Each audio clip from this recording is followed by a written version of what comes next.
Tell appears 4 times in succession. तो इसके पहले तो प्रॉब्लम बनाओ कितने होंगे सैंपल स्पेस क्या होगा। या तो हेड आ जाए ऐसे,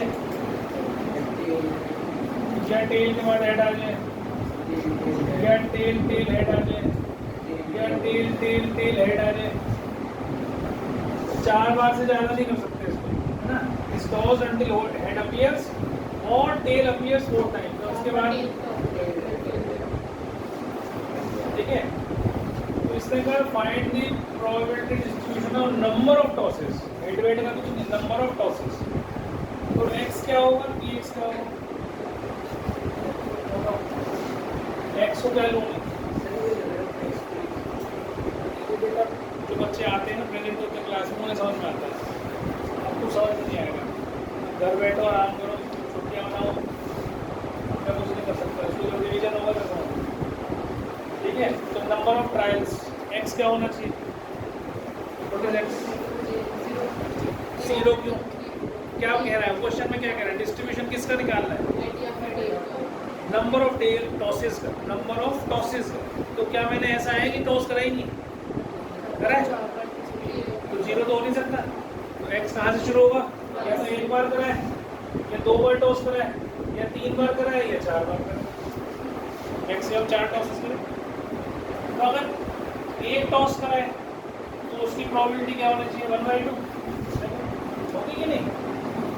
भाई हेड आने की प्रोबेबिलिटी क्या है, 1/2। अब टेल और हेड आने की दोनों की प्रोबेबिलिटी क्या है, टेल भी आया और हेड भी आया, 1/2 इंटू मतलब 1/4। ऐसी इसकी 1/2 इंटू 1/2 इंटू 1/2। अब ये 2 केस हैं, 4 टॉसेस के 2 केसेस हैं। तो 2 इंटू क्या, सबकी जो भी 1/2 थी इसलिए लिखा था, क्योंकि यहाँ भी 1/2 4 टाइम्स आएगा और यहाँ भी 1/2 4 टाइम्स आएगा। तो क्या बन गई, 1/2 1/4 1/8 और 1/, तो ये हो गई 2/16 ना, 1/8 नहीं होगी, है ना। 1/8 2/16। तो ये इसकी प्रोबेबिलिटी डिस्ट्रीब्यूशन हो गई। 4 बार क्या 4 बार नहीं, उससे क्वेश्चन पढ़ा था, क्या कह रहा है, coin is tossed until head appears और टेल अपीयर्स 4 टाइम्स। तो 4 बार हेड आ गया तो फिर तो वो नहीं करना पड़ेगा, और कह रहा है लास्ट में, कह रहा है और tail appears 4 times in succession. तो टेल पर रुकना है हमने, ठीक है, या तो सॉरी हेड पे रुकना है। अब पहले 3 टेल आ गए, उसके बाद फिर 4 हेड आ गए, तो हेड पे तो करना नहीं था हमने, रुकना ही नहीं। उसमें क्या है, या तो हेड आ गया तो ठीक है खत्म हो गया, फिर दूसरा हेड क्यों आएगा, या तो हेड आ गया तो रुक जाएंगे। अब हेड आया हम या रुक गए, या हेड आया हम रुक गए, या तो ये हो जाए, या अगर हम करते रहे तो 4 बार टेल आ जाए तो रुकेंगे। भाई यहाँ हेड हो गया, अब तीसरी बार तो क्या होगा, अब यहाँ हेड तो नहीं डालूंगा ना, समझ में आ रही है बात। जहाँ हेड आ जाएगा रुक जाएगा, या तो हेड आ जाए जब रुकेंगे, या 4 बार टेल आ जाए, 4 बार टेल आ जाए। तो यहाँ तक हमने करा है, ठीक है, सही हो। और मीन फिर मैंने बता ही दिया तो तुम्हें, वैसे तो है नहीं पर फिर भी बता देता हूँ, एक्स पी एक्स ही होता है। तो इसको इससे मल्टीप्लाई कर लो 1/2, इसको इससे कर लो 2/4, इसको इससे कर लो 3/8, इसको इससे कर लो 4/8 और सबको ऐड कर दोगे तो आपके पास मीन आ जाता है। एक्स पी एक्स का समेशन इज मीन, ठीक है। तो ये 8 हो गया, 4 हो गया, 4 हो गया, 3 हो गया, 4 हो गया, 12 3 15 गया, ये इसका मीन है, ठीक है। वेरिएंस का मामला में मैंने तो बता दिया था, फिर बता देता हूँ, कोर्स में नहीं है लेकिन फिर भी बता देता हूँ। x² px माइनस मीन का स्क्वायर, ये फॉर्मूला था वेरिएंस। x² px का मतलब है जो x px आया है ये, इसको एक बार और मल्टीप्लाई कर दो x² px, इसको इसके साथ करो 1/2, इसको इसके साथ करो 4/4, इसको इसके साथ करो, है ना, कितना हो गया 9/8 और इसको इसके साथ करो 60/8, ठीक है। और इनको सबको ऐड कर दो, सबको ऐड करके जो भी कुछ आए, ये तो हमारा 1 और 2 हो गया, तो ये तो 3 हो गया, तो ऐड करो 3 प्लस 1/2 प्लस 9/8, 8 एलसीएम हो गया 24 प्लस 4 प्लस 9 कितना हो गए 37/8।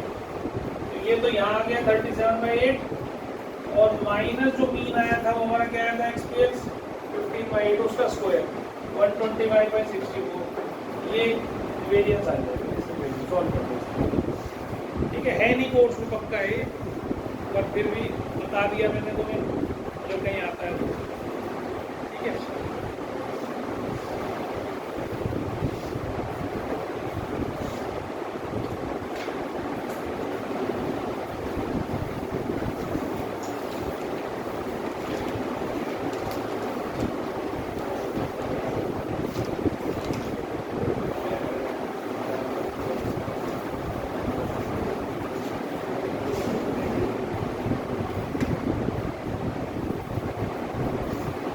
कह रहा है कि हेड 3 टाइम्स ज़्यादा वो है तो पहले तो ये समझ लो probability of head plus probability of tail मिला के क्या बनना चाहिए और या तो हेड आएगा या टेल आएगा है ना।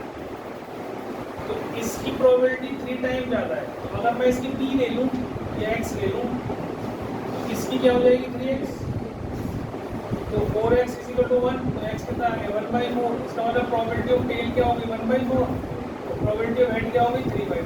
पहली बात तो x और 3x थी। अब प्रोबेबिलिटी डिस्ट्रीब्यूशन निकालना है तो आपको x जो है उसने इसके लिए बोला फॉर नंबर ऑफ टेल्स कितनी बार आपने टॉस किया है 2 बार कॉइन इज टॉस ट्वाइस तो इसकी वैल्यू 0 1 2 हो सकती है क्योंकि नंबर ऑफ टेल्स की बात कर रहा है नंबर ऑफ टॉसेस की बात नहीं।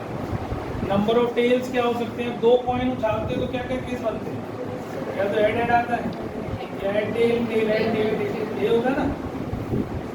तो आपके पास एक भी टेल नहीं आया इसका मतलब क्या है हेड आए दोनों तो हेड आए तो 1/4 × 1 नहीं सॉरी 3/4 × 3/4 बस। अब अगर एक टेल आया तो एक टेल में 2 केसेस बनते हैं तो ये क्या बनेगा 1/4 3/4 × 1/4 प्लस 1/4 × 3/4 ये होगा ना क्योंकि दोनों की अलग अलग प्रोबेबिलिटी है।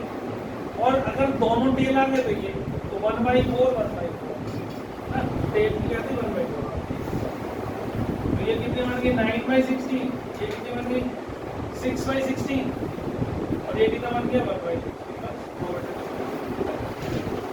ठीक है तो ये एनसीईआरटी का क्वेश्चन है। अब है कि नहीं ये पता नहीं पहले था 2 डाइस फेंक दिए पहली डाइस के लिए P6 तो पता है 1/2 है लेकिन जो और नंबर है 1 2 3 4 5 उनकी सबकी प्रोबेबिलिटी बराबर है इक्वली लाइकली है ना। तो ये तो हमें पता है कि P1 P2 P3 P4 P5 P6 है ना इन सब का सम मिला के क्या बनता है 1 इसका तो दे रखा है हमें 1/2 और ये सब बराबर है मान लो ये 1 2 3 4 P4 है और P5 है ना इन सब का तो 5x प्लस 1/2 ये किसके बराबर है 1 के बराबर 5x कितना हो गया 1/2 तो x कितना आ गया 1/10 इसका मतलब P1 P2 P3 P4 P5 सब किसके बराबर हो गए पहली बात।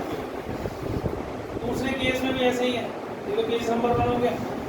दूसरे केस में क्या है P1 दे रखा है 1/5 और बाकी नंबर क्या है P2 P3 P4 P5 P5 P6 ये कितना हो जाएगा 1 - 1/5 P1 वाले को कर लेंगे हो गया 4/5 ये कितना हो गया 1 2 3 4 5 5x = 4/5 x कितना आ गया 4/5 इसका मतलब P2 P3 P4 P5 कुछ भी आ जाए P6 कुछ भी आ जाए 4/5 एक की प्रोबेबिलिटी किसी एक की प्रोबेबिलिटी 4/5 ठीक। अब उसने हमसे बोला है find the probability distribution of number of ones seen 2 बाइस डाइस हमने गलती है कि x क्या होना चाहिए x क्या होना चाहिए नंबर ऑफ 1 कितने 1 आ सकते हैं?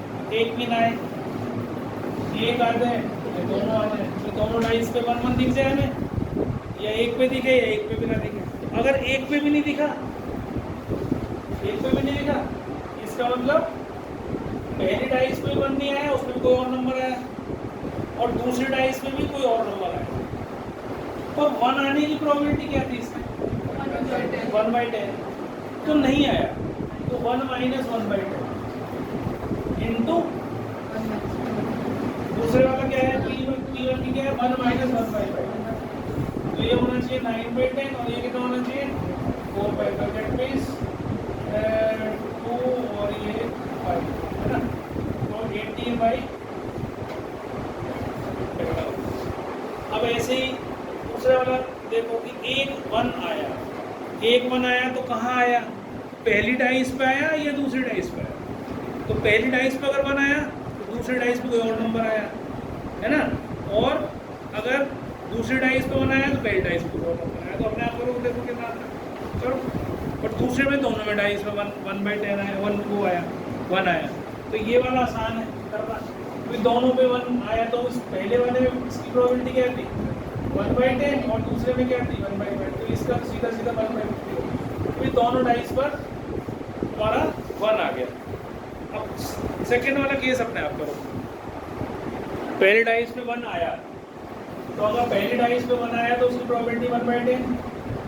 दूसरी डाइस पर 1 नहीं आया तो 4/5, है ना, क्यों? 1 - 1/5 प्लस दूसरी डाइस पर 1 आया, पहली डाइस पर 1 नहीं आया, ये भी 1 - 1/5। तो 1/10 इंटू 4/5 प्लस 1/5 इंटू 9/10, तो ये कितना हो गया? 30/। ये आंसर है 18/। इसको सॉल्व करना चाहो तो 36/50 है, सब के नीचे 50 रखता हूँ तो ज़्यादा अच्छा लगता है, सारा 50 आ गया। ठीक है, समझ में आ गया? अब 2/5 से घर कर लेना, उसमें एनसीईआरटी एग्जाम्पल का क्वेश्चन है। कह रहा है 2 numbers are selected at random without replacement from the first 6 positive integers। पहले 6 इंटीजर्स में से कोई 2 नंबर सेलेक्ट करें, और x क्या डिनोट कर रहा है? Larger of the 2 number. अब x की वैल्यू क्या होगी? पहले तो x denote larger of the 2 number, तो मैं x क्या क्या लूँ यहाँ?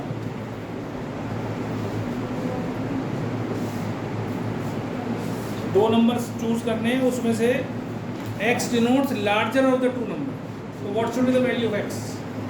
तो x पता होगा जब तो px निकालोगे।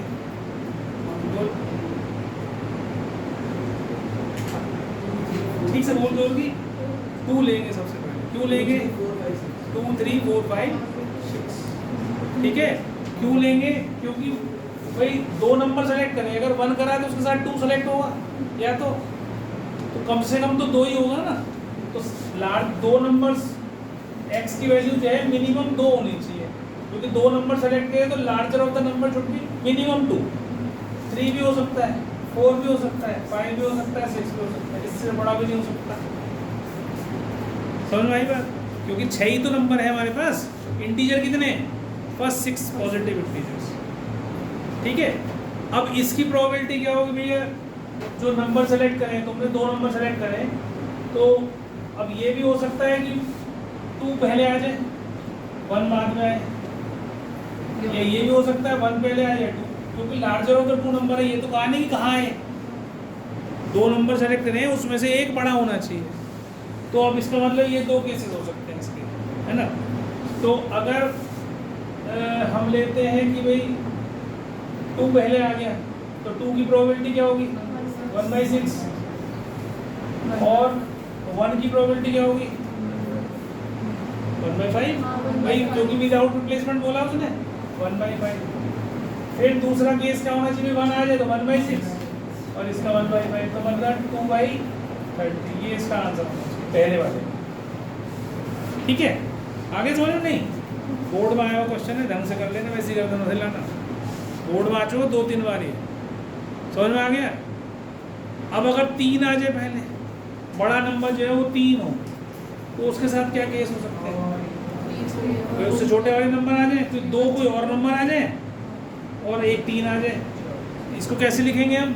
ये भाई 3 पहले आ गया और 1 2 बाद में आ गए, या 1 2 पहले आ गए 3 बाद में आ गए, ऐसा कर सकते हैं। तो इसकी प्रोबेबिलिटी निकालो भाई, 3 आ गया, इसकी प्रोबेबिलिटी क्या है? 1/6 भाई। 3 आने की 1 से लेकर 6 तक कोई भी नंबर लोगे तो 1/6 से होगी ना उसकी, तो सेम नहीं होगा। अब सुन लेना ध्यान से, कोई समझा रहा हूँ। अब जो दो छोटे नंबर हैं वो कितने हैं? तो 2 हैं, 1 भी आ सकता है उसके साथ, 2 भी आ सकता है, तो इसलिए क्या करेंगे हम? 2/5। 1 और 2 आ सकते हैं ना, आउट ऑफ 5 नंबर्स 1 2 आ सकते हैं कि नहीं? और दूसरा केस क्या हो सकता है कि पहले छोटे वाले नंबर आ जाए, 2/6 into 1/5। आगे समझ में? तो कितना हो गए? 4/30, ये इसका हो गया। अब 4 के लिए आ जाओ, बिल्कुल सेम है। अब अगर पहले 4 आ गया तो 1/6, पहले 3 नंबर रह गए तो 3/5 प्लस 3/6 into 1/5, सिंपल है। अब कितना हो गया? 6/30। अब 5 आ जाएगा मान लो, तो बिल्कुल सेम बनते जाओ, 1/6 4/5 प्लस 4/6 into 1/5, तो कितना आ गया जी? 8/30। और 6 के लिए क्या आ गया? 1/6 into 5/5 प्लस 5/6 into 1/5, तो कितना आ गया जी? 10/, ये आपके। पर मन में बिठा लेना इसको, अच्छे से समझ में जब ये आएगा। अगर लिख सकते हो तो अपने हिसाब से लिख लेना। 5/6, ठीक है, 3 टॉस करें तो 5/6 into 5/6 into 5/6 है ना। तो ये तो हो गया भाई, एक भी 6 नहीं आया। अगर एक 6 आया तो कहाँ पर आया? सबसे इम्पोर्टेंट क्या है? फर्स्ट प्लेस पे आया, सेकंड पे आया, ये थर्ड पे आया, तो तीनों लेने के। तो मान लो पहले आया तो इन पे नहीं आया, दूसरे into 3 कर दो, एक सही आएगा है ना, into 3 हो जाएगा। मैं फिर भी लिख देता हूँ तुम्हारी याद के लिए, 5/6 into 1/6 into 5/6, या 5/6 into 5/6 into 1/6, तो ये हो जाएगा जी 75/216, ये इसका। अब 2 6 आए, 2 6 के भी 3 केस बनेंगे, 2 6 के भी 3 केस बनेंगे। क्या बनेंगे भाई? पहले आया, दूसरे पे आ गया, तीसरे पे नहीं आया। अब इसको घुमा लो इधर उधर, है ना, तो क्या हो जाएगा? 1/6 5/6 1/6 और 5/6 1/6 1/6, तो कितना हो जाएगा? ये 15/216, ये होगा नहीं? और तीनों 6 आ गए तो और बढ़िया हो गया। तो 1/6 into 1/6 into 1/6 मतलब 1/, तो इस प्रकार से आपको एक प्रोबेबिलिटी डिस्ट्रीब्यूशन चेक कर लो।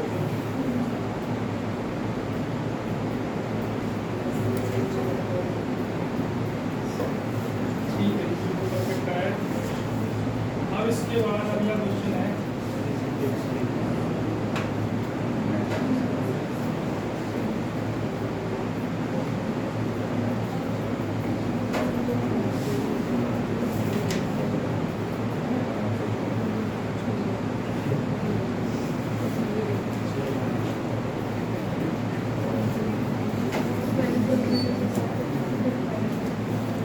हो गया ना? हटाऊं?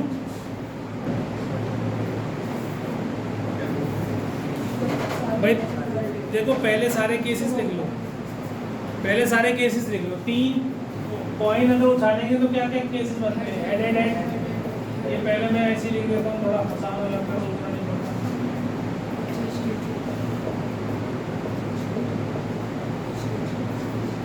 ठीक है ना, ये 8 केस हो गए।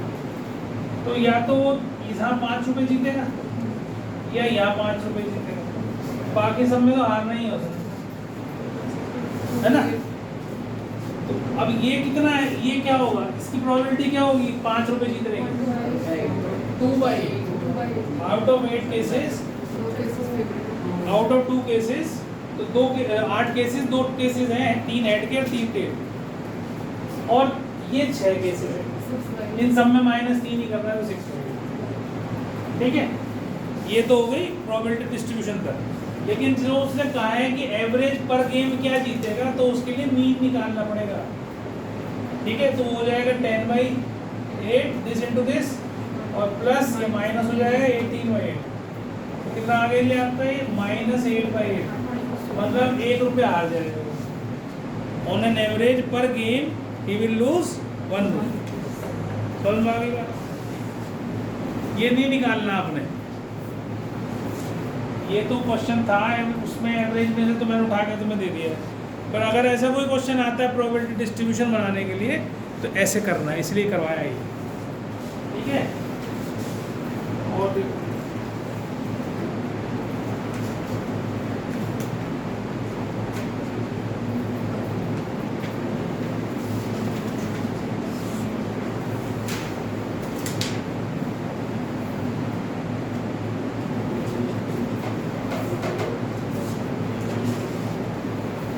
ठीक है, दोबारा बता रहा हूँ एक बार, समझ लो ध्यान से। भाई उसने क्या करा, जब 6 आ जाएगा, जब वो बंद कर देगा गेम, तो पहली चांस में उसका 6 आ गया तो उसने 1 रुपया जीत गया, तो एक्स की वैल्यू क्या होनी चाहिए, 1। अब अगर उसने दूसरे चांस में 6 लाया वो, तो दूसरे चांस में 6 लाया तो पहली बार फेंका तो -1 हो गया क्योंकि 1 रुपया हार गया, और दूसरे चांस में 1 रुपया जीत गया, तो उसकी एक्स की वैल्यू कितनी होगी। तीसरे चांस में 6 लाया तो -1 -1 +1, तो ये कितना हो गया जी, -1। यहाँ तक तो हम पहुँच गए। अब उसने बोला क्या, mind decided to throw dice thrice but to quit as and when he gets a 6। और क्या हो सकता है,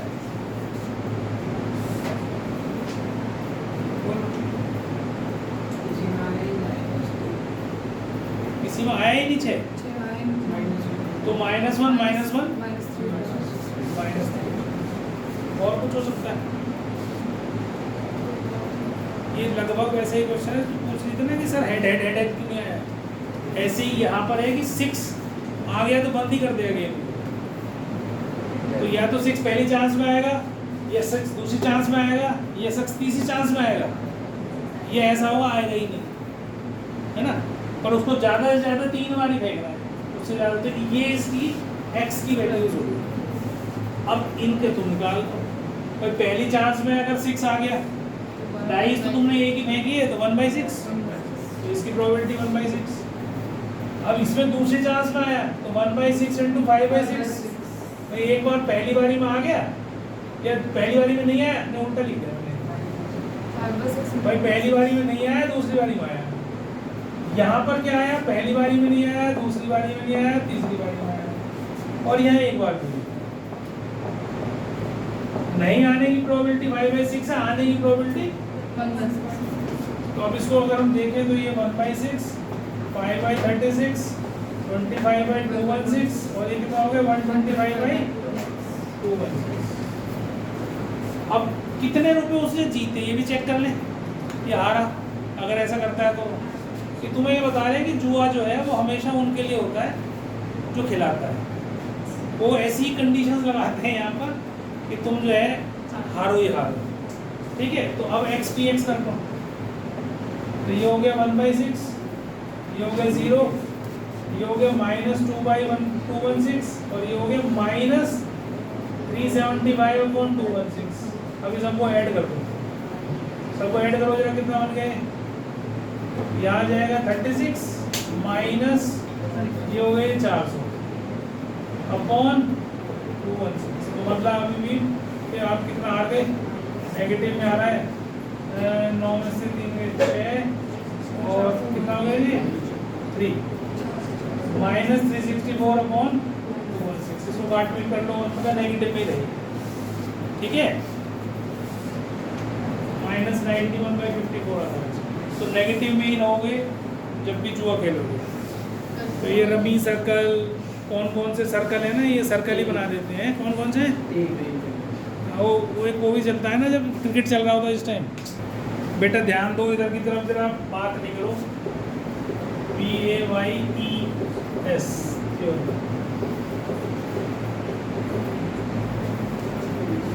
ठीक ठीक है जी। तो ये कुछ ऐसा फॉर्मूला है इसका।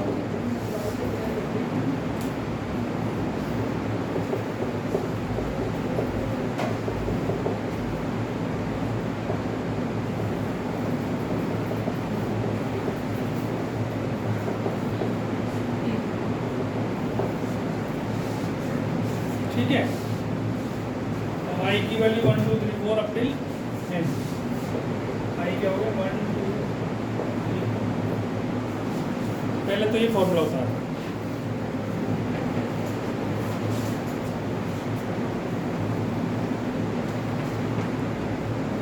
अब इसके नीचे वाला जो डिनोमिनेटर है वो हमने लास्ट क्लास में ही करा था, जिसमें हमने टोटल प्रोबेबिलिटी की थ्योरम्स करी थी। ठीक है, अब ये कंडीशनल प्रोबेबिलिटी से थोड़ा सा बड़ा रूप है उसका। कंडीशनल प्रोबेबिलिटी में तो एक कंडीशन के साथ होता था, अब यहाँ 2 केस की जगह 3 4 5 केस हो सकते हैं। ठीक है, तो अब उसकी प्रेजेंस में हमने इसको निकालना। मैं क्वेश्चन से समझाऊंगा, ऐसे समझ में नहीं आएगा तुम्हें। पहले मैं एक क्वेश्चन लिखूंगा, ये फॉर्मूला लिख लो, फिर मैं समझाता हूँ। भाई इसने कहा है बोल्ट फैक्ट्री है, मशीन ABC इतने % बोल्ट मैन्युफैक्चर कर रहा है, उसमें से 5% 4% 2% डिफेक्टिव बोल्ट्स हैं। ठीक है, और एक बोल्ट हमने निकाल लिया। अब वो बोल्ट जो है वो डिफेक्टिव निकला है। सब मिला रखे थे हमने, बोल्ट इकट्ठे करके डाल दिए, एक बोल्ट निकाला, डिफेक्टिव आ गया। ये बताओ इसने B मशीन ने बनाया। ठीक है, तो अभी आप क्या करोगे, पहले इवेंट डिस्क्राइब करो, E1 E2 E3, क्योंकि 3 फैक्ट्री 3 वो है मशीन है। तो लिखो bolt is manufactured by machine A, ऐसे ही मशीन B, ऐसे ही मशीन C। भाई E1 तो ये है कि भाई मशीन A ने करा, E2 इवेंट है। अब ये दीज आर द इवेंट्स, इन्हीं की तो प्रोबेबिलिटी लिखनी है हमने। तो PE1 क्या लिखूं 25%, PE2 क्या लिखूं 35% और PE3 क्या लिखूं 40%। ये तो आ गया इन इवेंट्स के होने की। ठीक है, अब A कर दो इसमें, क्योंकि मैंने फॉर्मूले में EI/A लिखा है ना। तो A क्या है जो यहाँ पर होता है, if the bolt drawn is found to be defective, तो यहाँ लिखो बोल्ट ड्रॉन इज डिफेक्टिव, ये A हो गया। ठीक है जी, अब समझना ध्यान से। अब हमें लिखना है यहाँ PA/E1। हमने निकालना क्या है, हमने निकालना है PE2/A। इसका मतलब क्या हो गया, जो निकालना है और जो ये दे रखा है वो क्या है, इसको ध्यान से समझना। यही चीज समझने की मेन। A क्या है, बोल्ट डिफेक्टिव है, ये गिवन कंडीशन है कि बोल्ट इज डिफेक्टिव। और E2 क्या है कि भैया यहाँ से आया मशीन B से, इसका मतलब तो ये है। और इसका मतलब क्या है, मशीन 1 गिवन है, वहां पर डिफेक्टिव बोल्ट कितने वो तुम्हें बता रहे हैं। मशीन हमें पता है यहाँ पर कि फर्स्ट मशीन में कितने % डिफेक्टिव बोल्ट हैं, तो कितने % है 5%। तो इसका मतलब समझा रहा हूँ, ये जो उल्टे लिख दिए मैंने E2/A और A/E1 या E2। अब ऐसे PA/E2। अब यहाँ भी मशीन गिवन है आपको कि भैया सेकंड मशीन है, उसमें कितने डिफेक्टिव बोल्ट्स हैं 4%। और ऐसे PA/E3 कितने हैं 2%। बात समझ में आ गई? देख लो एक बार ध्यान से देख लो, मतलब समझ लो। इसका मतलब समझ में आएगा तो समझ में आ जाएगा क्वेश्चन, नहीं तो फिर मैं कुछ नहीं कर पाने, मैं समझा सकता हूँ। इसको समझो ध्यान से क्या कह रहा है। नीचे वाली कंडीशन हमने कंडीशनल प्रोबेबिलिटी में पढ़ा था इसको, A/B लिखते थे हम, है ना। तो A/B में क्या करते थे हम, PA/B। तो ये वाली गिवन कंडीशन होती थी, इसकी प्रेजेंस में इसकी प्रोबेबिलिटी निकालते थे, ऐसे करते थे ना। तो नीचे वाला जो हिस्सा होता है वो गिवन होता है, और जिसकी प्रोबेबिलिटी ऊपर होती है उसकी निकाल रहे होते हैं। तो जो दे ही रखी है हमें भैया मशीन E1 मतलब फर्स्ट मशीन ने, A मशीन ने कितने % बोल्ट डिफेक्टिव बनाए। A के लिए मैंने बोल्ट डिफेक्टिव है, बोल्ट इज डिफेक्टिव। तो डिफेक्टिव कितने बनाए उसने 5% बनाए। E2 ने कितने बनाए भैया 4 बनाए, इसने कितने बनाए 2 बनाए। अब आपको कहा है कि अब जो तुमने बोल्ट निकाला है वो तो सारे मिक्स हैं, सारे बोल्ट मिक्स कर दिए, बना के डाल दिए इकट्ठे। अब तुम ये बताओ कि वो उसमें वो जो बोल्ट डिफेक्टिव आ गया तुम्हारे पास, वो मशीन बी से आया। अब गिवन है कि bolt is defective, now you to find कि वो B2 से आया। तो आपके पास फॉर्मूला क्या था, P2 PA/E2 upon PE1 PA/E1। अभी समझा रहा हूँ, देख लेना एक बार। P2 जो फॉर्मूला लिखा था मैंने उसके हिसाब से देखो, ठीक है। PE3 और PA/, ऊपर EI लिखा है मैंने वहाँ फॉर्मूले में। I मेरा क्या है 2, यहाँ भी I लिखा था मैंने, तो यहाँ जब 2 लिखा है तो जहाँ जहाँ I होगा वहाँ पर 2 लिखूंगा। तो यहाँ PI1 लिखा था, फिर यहाँ A/EI1 लिखा था, सॉरी EI लिखा था, तो यहाँ भी 2 डालूंगा। यहाँ नीचे क्या है, समेशन है। किस चीज़ की समेशन है, PEI इंटू PA/E1, इसकी समेशन है। तो पहले E की जगह 1 रखूंगा, यहाँ 1, फिर यहाँ 2 रखूंगा, फिर 2, फिर 3 रखूंगा, फिर 3, समेशन है ना। तो जहाँ तक I मेरा जाएगा 1 हो, 2 हो, 3 हो, 4 हो, 5 हो, सबको जोड़ दूंगा। तो नीचे मैंने क्या करा है, सबको जोड़ा है, this into this plus this into this plus this into this. ऊपर उसका एक हिस्सा है, प्रोबेबिलिटी क्या होती है, favourable cases upon total cases. तो नीचे टोटल है, ऊपर फेवरेबल है तुम्हारी, है ना। तो PE2 क्या है तुम्हारे पास, ये रहा, दिस इनटू दिस, ये रहा। तो ऊपर क्या आएगा 35/100 इंटू 4/100, और नीचे क्या आएगा सबका मल्टीप्लिकेशन 25 इंटू 5/100 इंटू 100, है ना। ये तो कट ही जाएगा सबका, 35 इंटू 4/100 इंटू 100, और अगले वाले क्या आएगा 40 इंटू 2/100 इंटू 100। ये कट गया सब उसको इससे। अब जो कुछ बच जाएगा वो तुम्हारा आंसर हो गया। तो कितना हो गया 140, तो ऊपर आ गया, और नीचे क्या आ गया 25 बन गया 125, 140 और 80, तो 5 8 से 12 तो 14 और 345, ये 345। इसे काट पीट करने का जो कुछ 5 से कटता हो जाएगा। चलो आ गया। ये इंपॉर्टेंट चीज़ है, समझना ये जो मैंने लिखा है। और ये इवेंट से अगर डिस्क्राइब नहीं करोगे 0 मिलेगा, पहली बोल रहा हूँ, एक भी नंबर नहीं मिलेगा अगर इवेंट डिस्क्राइब नहीं करे। मतलब तुम PI क्या लिख रहे हो, E1 क्या ले रहे हो, E2 ले रहे हो, अगर बताओगे नहीं तो टीचर को समझ में आएगा ही नहीं क्वेश्चन, ये 0 मिले दे देगी, ठीक है।